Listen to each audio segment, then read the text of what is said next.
When Daniel was 6 years old, his mother asked him what he wanted for his birthday.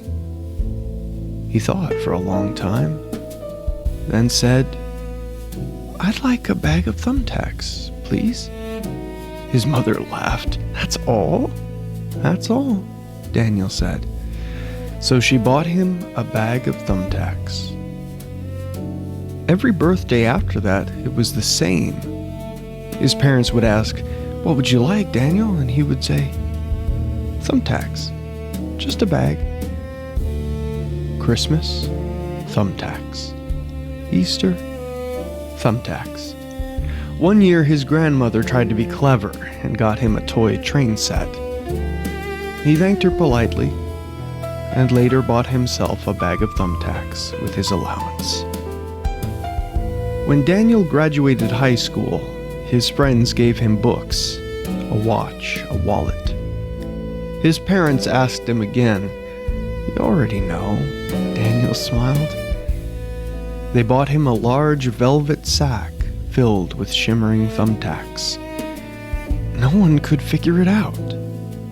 He didn't have a cork board.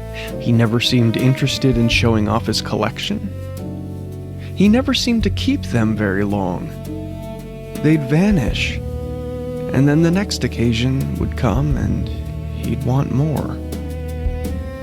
When Daniel turned 19, it was the beginning of a long and terrible war overseas. He was drafted. On the day he left, his mother hugged him and said, "Write us whenever you can." News of the war continued to be dismal.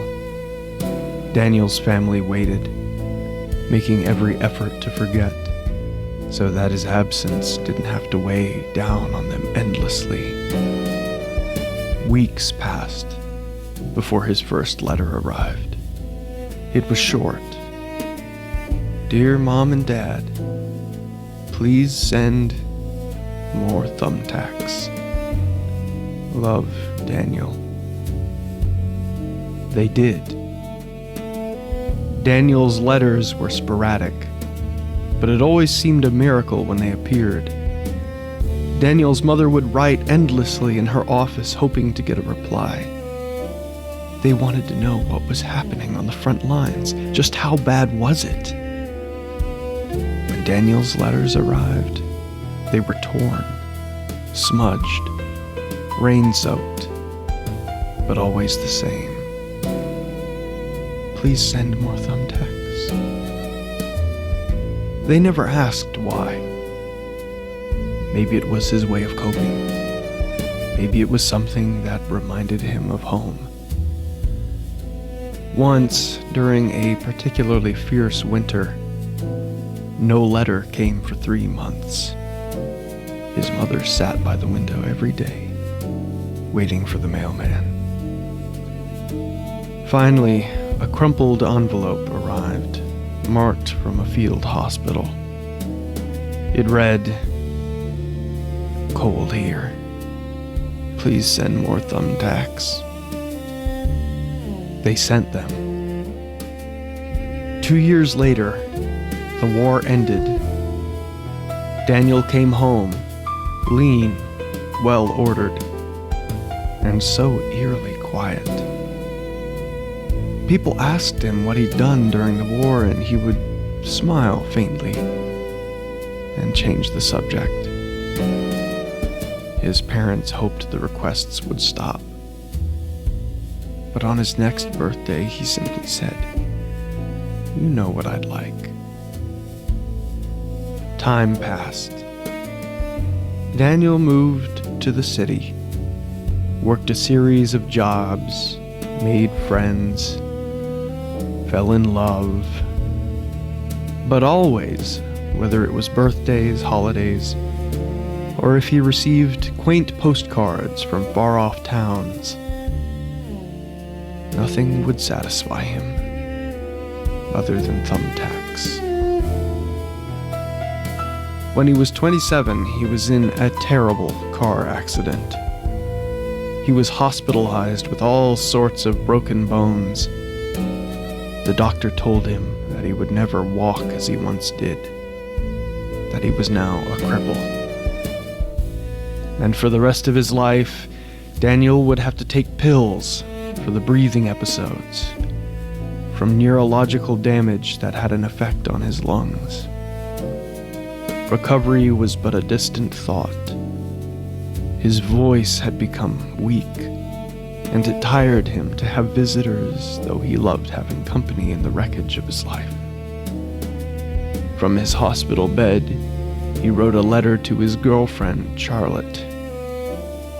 "Please, bring me some thumbtacks." Charlotte sighed when she saw the letter. She knew of Daniel's obsession, but this was the first time she had received any such request. She brought him a shoebox full of thumbtacks, some of which had come from her father's factory. He smiled weakly when he saw what she had done.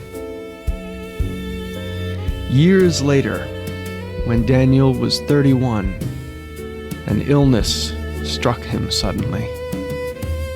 The doctors couldn't explain it. He grew pale, thin, his legs wouldn't hold him at all, and he would randomly slip out of consciousness. Machines hummed softly in his hospital room. His parents sat by his bed. One quiet night, as the rain tapped against the window, his father leaned in close. "Daniel," he said softly, "we've always respected your privacy. We never asked why. But we need to know. Why have you spent your whole life asking for thumbtacks?" Daniel's eyes opened slowly. He looked at his father, then his mother.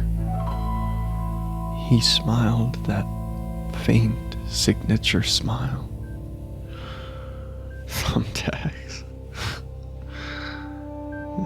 The reason I wanted thumbtacks was... He exhaled, closing his eyes, and they all waited in stunned silence. Waited for the next draw of air.